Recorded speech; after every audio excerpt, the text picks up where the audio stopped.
Vamos começar agora mais um Norte em Debate. Aqui comigo no estúdio da TV Gazeta, o vereador Cláudio Rodrigues de Jesus, mais conhecido como Claudinho da Prefeitura. Claudinho, que honra tê-lo aqui. É muito especial sua presença. Vamos conversar e falar da política como um todo, inclusive do norte de Minas, que é o nome aí que é dado a esse programa, que está sendo construído, inclusive, com muito carinho. Claudinho, mas primeiramente, a gente quer saber um pouquinho da figura, né? Tão ilustre, tão especial, que é o Claudinho, que tem uma história muito interessante, inclusive, lógico, de tudo, né? Em Montes Claros, na verdade. Eu queria, primeiramente, agradecer essa oportunidade, né? De estar participando desse programa, Norte em Debate, né? Então, essa é uma oportunidade que, para a população do norte de Minas nos conhecer, né? Dizer que estou na política, né, praticamente aí há mais de 20 anos, né? Mas aí eu vou dizer por que o do Claudinho e por que o Claudinho da Prefeitura, né? Então, assim, sou natural, sou de Montes Claros, mas registrado em Claros dos Poções. Na verdade, sempre minha família trabalhava na zona rural, né? Então, assim, era mais próximo me registrar. Eu nasci na divisa de Montes Claros com Claros, mas foi mais fácil me registrar em Claros, por questão mesmo, né, de condução. Naquele tempo era muito difícil. Então, sou registrado em Claros, mas sou praticamente natural e cidadão honorário de Montes Claros. Então, assim, sou servidor público, iniciei as atividades no município de Montes Claros em 1990, iniciei com gari, trabalhei 5 anos na varreção, então assim, tenho o maior respeito por essa profissão, inclusive, por quê? Porque naquele momento, em 90, o pessoal tinha muito preconceito ainda com a figura do varredor de rua, do gari, né? Era uma profissão desprezada para a população, sabendo que o principal agente de saúde é o gari. Então, assim, isso me deu, né, naquele tempo, muito jovem, 15 anos de idade, e aí relacionava, né, no dia a dia com pessoas já com 40, 50 anos, 60, então o pessoal já idoso, né, praticamente tinha poucos jovens que trabalhavam naquele momento. Por quê? Por vergonha, né, de estar na rua, varrendo rua, de estar sentado, almoçando ali debaixo das sombras, né? Naquele tempo, em Montes Claros, tinha muitas amendoeiras, né? Então, assim, e isso dava um trabalho danado para a varreção, porque no momento, né, da época da estação do ano, que caía aquelas folhas, né, tinha que vir a varreção constantemente, né? Muitas, as ruas praticamente ficavam cobertas das folhas, né? E isso dava um trabalho danado e precisava da varreção. Então tinha muitos garis, inclusive, na cidade, mas a maioria era garis, o pessoal já de idade avançada. E com isso, assim, eu fui tendo os valores que hoje eu tive, foi dessa formação de convivência com pais e mães de famílias, cada um com aquele momento dali de estar tirando um sustento, né? Então, assim, e de lá eu fui chamado para trabalhar no departamento pessoal da prefeitura. E aí, sim, ver a minha construção e essa referência para a prefeitura. Fui trabalhar no departamento pessoal como arquivista, então, e dali tive uma construção, né, de relacionamento com funcionalismo, com servidor público. Então, assim, fazia a minha função de arquivista e incomodava muitas vezes com atendimento no balcão, porque ali no departamento pessoal você atendia todo o servidor, então você tem desde o gari ao médico, vamos dizer, professores, você tem toda uma amplitude de categorias e com condições sociais. Então, no balcão, muitas vezes, o pessoal que estava lá, os colegas, atendia por profissão. Então, muitas vezes, os mais humildes ficavam esperando no balcão, e aquilo me incomodava muito. Então, eu fazia o meu serviço e passei a atender no balcão as pessoas, né? E fui aprendendo, eu lia muito, né, arquivava e lia as informações que precisava e fui me inteirando, né, porque no serviço público ela é diferente. Nesse tempo já começava a estudar, eu estava terminando o ensino médio, já estava entrando no curso de contabilidade, sabendo que o serviço público ele é regido por estatuto, então diferente da CLT, que você cumpre a legislação. Então eu estava na formação acadêmica, estudando e na convivência no dia a dia. E eu lia muito, então eu buscava as informações e comecei a atender no balcão. Chegou um ponto que todo servidor que chegava no balcão queria ser atendido por Claudinho.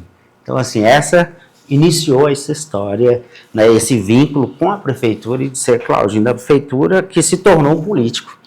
Porque as pessoas, numa determinada gestão, né, Aristóteles Mendes Ruas, quando era na gestão do prefeito Jário, enxergou um potencial político, sendo que eu fazia aquilo naturalmente, por obrigação, por estar servindo as pessoas, né, fazendo o meu melhor. Da mesma forma que eu fazia o meu melhor na varreção, eu fui fazer o meu melhor lá no atendimento do servidor. Criou o vínculo, ele enxergou aquilo com potencial político e me pediu para me contribuir, na época, sendo candidato para uma chapa. Né, eu gostava da gestão do prefeito, tinha minha gratidão porque eu fui valorizado naquela época, porque eu de arquivista, eu passei encarregado de setor, chefe de seção e me tornei na gestão dele como gerente de pessoal. Então eu passei a comandar a folha de pagamento toda, passava por minhas mãos, né? Então assim, e esse vínculo com o funcionalismo, eu falei, não, já eu quero contribuir.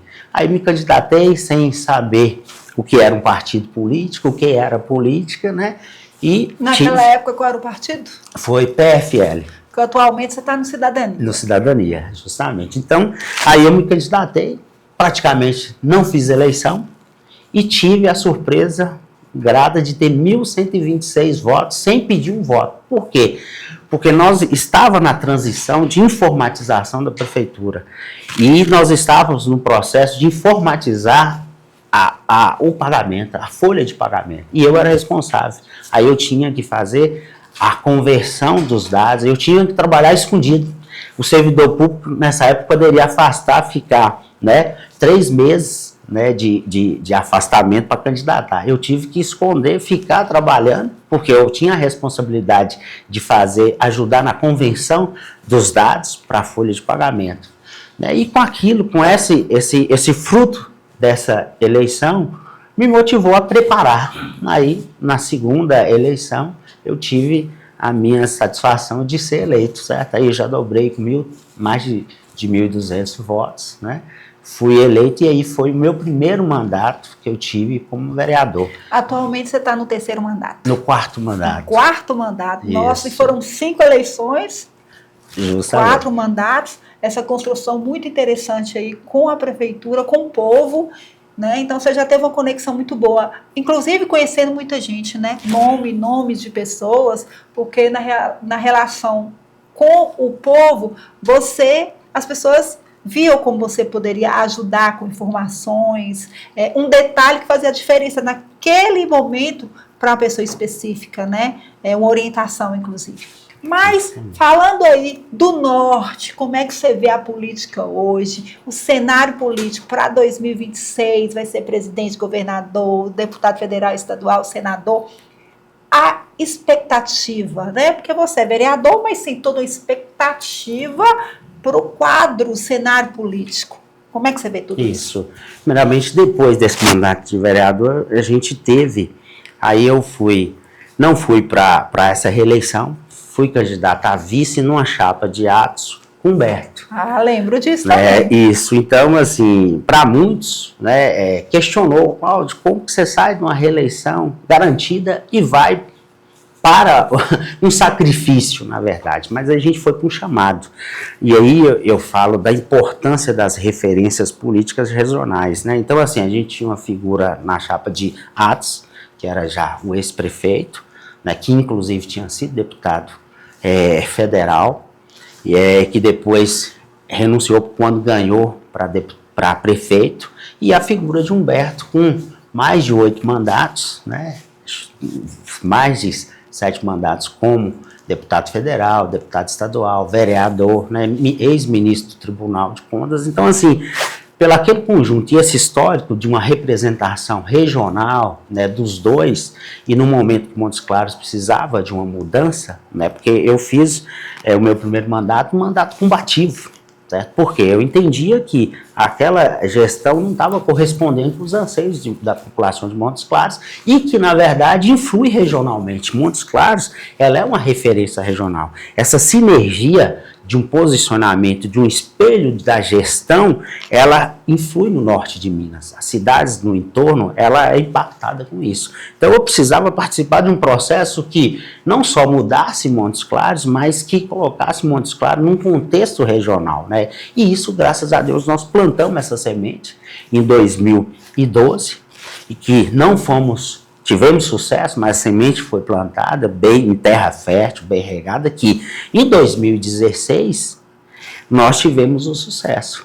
Foi quando, né, o saudoso prefeito Humberto Soltá ganhou a eleição e se tornou-se uma referência. Ele já era uma referência política nos cargos, justamente nos cargos legislativos, né, do ponto de vista, e se passou a ser uma referência do norte de Minas e para o estado como um todo, de um melhor gestor nesse contexto, né? Esses 8 anos da administração dele, serviu isso para motivar, inclusive, uma célula onde dá exemplos aos demais prefeitos. Então, por isso que quando eu falo esse contexto, e isso é importante dizer, porque teve um reflexo na região, no nosso norte de Minas, né? De você ter um prefeito onde, uma cidade como Montes Claros, com mais de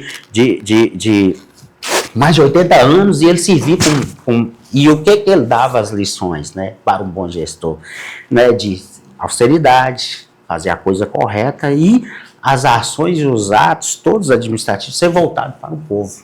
E isso, nesse contexto, ele soube, isso serviu, inclusive, para também os deputados, as outras lideranças regionais, né, que nós temos aí no Norte, né, a própria bancada do Norte, o pessoal tem um convívio, tem uma harmonia, né, e a partir daí você não viu mais esse conflito, né.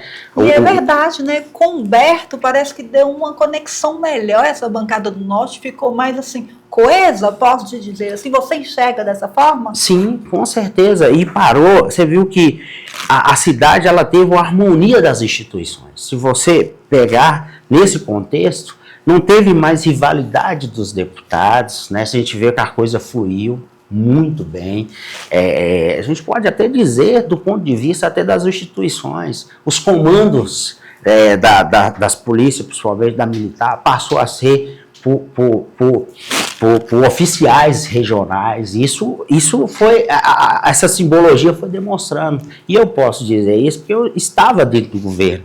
Eu fui eleito com o Humberto, com o meu mandato de vereador, deixei de exercer o mandato, me licenciei para me ajudar nessa construção. E aí eu via ele. Humberto sempre clamava, fazia o clamor dos agentes políticos com um bem maior, que era fazer a gestão por um todo, o Montes Claros e a região.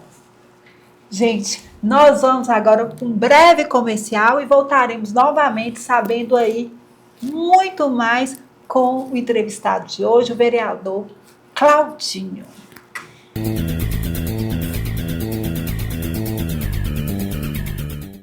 Voltando aí com a entrevista com o vereador Claudinho. E nós estamos falando sobre a questão da bancada do Norte, falando de como está interessante hoje, muito também vindo dessa questão da época do saudoso Humberto Souto, essa conexão aí da bancada. Vamos continuar falando? Sim. Porque olha para você ver, Claudinho, quando a gente fala da questão da saúde, por exemplo, Montes Claros recebe pessoas até da Bahia. Os hospitais assistem essas pessoas. Então, isso é falar de política do Norte, em Montes Claros, que vai refletir muito, afoga muito Montes Claros. Então, um prefeito que tem sustentabilidade, que tinha um trabalho muito sério e interessante, tem também o reflexo de tudo que está acontecendo, né, na história de Montes Claros e tudo mais. Como é que está tudo isso hoje? A gente verifica, inclusive, num ano eleitoral, que é esse, né, e onde a gente vê a importância de ter as representatividades da região, que é isso, e a gente fala, quando fala bancada, deixar aquele momento de disputa eleitoral, de concorrência, quando no ato do exercício do mandato, você ter as pautas coletivas da região, né? Nós sabemos aí duplicação da BR-251, a questão aí da barragem de Congonhas, né? Para fortalecer o abastecimento hídrico da região, Jequitaí, essas pautas que são de caráter coletivo e que se não tiver essa representatividade local do ponto de vista do norte de Minas, eles convergendo para os interesses comuns, isso demonstra, né, essas pautas regionais, que onde a bancada tem que estar forte para esses interesses. A gente vê aí,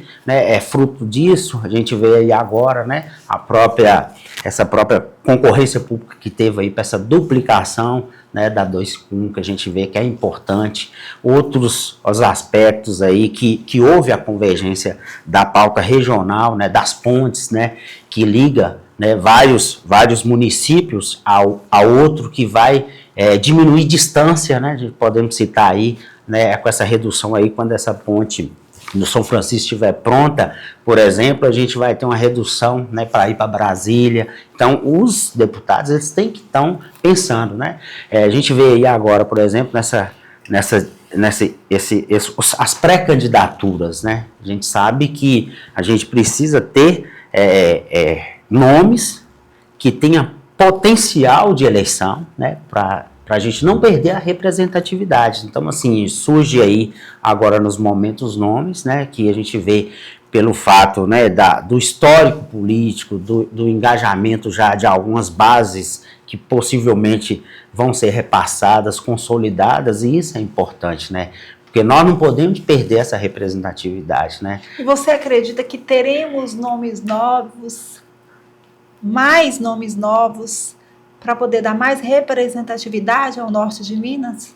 Sim, acredito, nós podemos aí, vamos pegar no caso de Montes Claros, que é o exemplo, né, onde uma cidade grande, que a gente precisa, quando você fala de representatividade, você tem que ter aquela liderança que está preparada, que tenha o reconhecimento, porque nós somos cercados de muitos municípios menores, que muitas vezes sair um líder do município menor é muito difícil. Por quê? Porque ele teria que ter um conjunto de municípios, né, ou então um clamor para dar certo, né? Então, assim, o que acontece? Quando você vê, já surge esses nomes nos municípios maiores, que ele pode disseminar apoios regionais e tornar-se para aquelas subdivisão de região próxima. Então você vê que tem, vamos dizer agora os nomes, né? Nós temos aqui a candidatura agora da pré-candidatura da filha de Arley, por exemplo, a Laís Santiago. Você vê que o pai já tem bases consolidadas, que está passando, né, para, né, esses apoios que já consolidados com prefeitos para ela. E já começou também a construir essa figura dela política em Montes Claros. Então você vai ver, vai sair com alcance essa candidatura, com pulso, né, com condições, né, de nós não perdermos, né, vamos dizer assim, Tadeuzinho, que é filho da terra, né, que não foi para o Tribunal de Contas, né, que não é mais candidato. Inclusive, eu gostaria até de saber como é que você vê essa questão do Tadeuzinho, a representatividade tão querida e tão audaciosa e tão assim, é um orgulho para a gente ter um rapaz como ele, né, um jovem rapaz, sendo um deputado, representando o Norte de Minas. E agora ele vai para um momento novo, que é bem interessante, sim, mas vamos ficar órfãos? Pois é, por isso que nós precisamos, né, eu vejo a candidatura da Laís como um nome. Um alavanque. Um alavanque. E um nome feminino. Feminino, né, preparada, a gente vê pela formação, da né, base com o pai, onde deve sair com uma votação expressiva em Montes Claros, né, por esse clamor mesmo da gente não perder a representatividade, né, a gente sabe que tem outros deputados que representam, mas eu vejo com um bom nome e demonstra que a gente não vai perder essa ausência do Tadeuzinho, a gente vai substituir, né, com a candidata daqui, né, e também você vê que o pai tem tenha chances, né, de continuar com o mandato, porque a gente sabe... Tem um histórico na política bem interessante, né? Tem, assim, como se diz, experiências políticas, sabe também fazer as contas, né? Porque tem que fazer uma conta, né, Cláudio? Sim, são os apoios, dependendo, né, do partido, das configurações, sim, tem que ter todo esse know-how para poder saber as possibilidades reais. Justamente, que isso é na hora que a política, você tem um processo, né, de construção, onde você tem que ter um candidato preparado, com a possibilidade do engajamento do voto, né, que eu vejo, né, no caso específico dela, ela tem, né, Montes Claros, aí a gente sabe que com a não candidatura, por exemplo, né, do Tadeuzinho, isso abre esse espaço, né, e pelo esse clamor da mulher, de ser mulher, da sensibilidade médica, né, oncologista, você sabe, assim, que tem todo... E existe uma coisa muito interessante, gente, a mulher, ela consegue ver coisas que o homem talvez não esteja prestando muita atenção. Um olhar feminino, que será que eu posso dizer assim? Será que eu posso dizer assim? Aquele olhar assim, para alguns detalhes que às vezes o homem ainda não captou, não prestou atenção naquele momento, é mais rápida assim? Aquela visão panorâmica? Justamente, tá da essência da mulher, né? Ser mãe, ser dona de casa, ser trabalhadora, cuidar da família, ser o pilar, né? E tem essa sensibilidade para as coisas. Assim, é um bom nome. Eu penso que a gente não vai ter essa perda e por isso que o norte de Minas precisa, sim, dessa representatividade. A gente tem que ter essa figura de gente ter. Eu sou a favor do voto local, a gente, né? Porque tem a figura, a gente vê como o voto ele não é distrital, então assim, você tem candidatos que é de outras regiões que vêm para a nossa região, mas a gente sabe que o necessário para fortalecer a região é das representações locais e nós não podemos perder. É com ela que os interesses, as pautas comuns, né, da região, que são macro para todas, que a gente precisa ter disso, é uma bancada forte, né? Então a gente entende que nós não podemos ter essa perda, né? E que uma tem coisa nomes. É certa, né?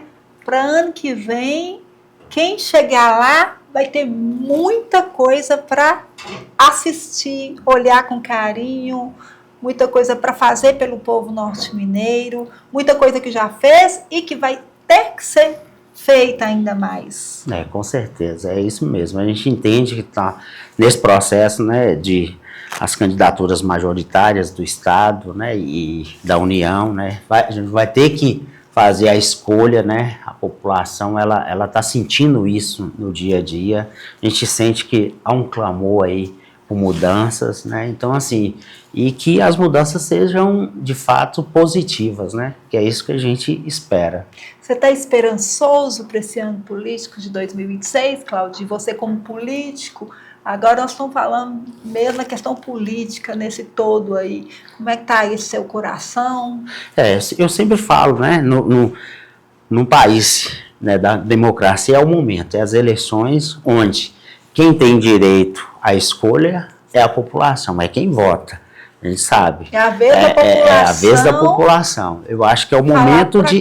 Justamente, fazer a reflexão. Eu penso que hoje, com os meios de comunicações, hoje, com a informação rápida, claro que a gente tem que dosar a questão das fake news, da questão... Checar os fatos. Justamente, mas hoje a gente vê que a informação ela é imediata, né? Então, assim, os fatos... Instantâneo.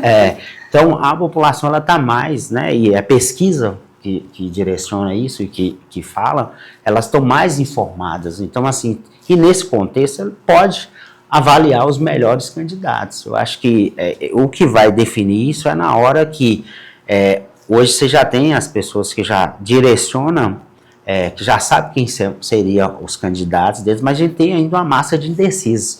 E é esses indecisos que vão definir as eleições. Eu acho que vai ser agora, na hora que as candidaturas, principalmente as majoritárias, tiverem aposta mesmo, quem são os candidatos, né, tanto ao governador do estado, quanto a presidente da República, que começar mesmo, vamos dizer, iniciar o tom que a gente vai ver o direcionamento. Se vai ter uma mudança, se não vai, como é que vai ser o processo. Mas eu sou esperançoso pela mudança, né? Que a gente possa estar tendo uma renovação, mudar, porque é o próprio sentido da democracia, é uma alternância, né? Então, assim, se esse modelo não...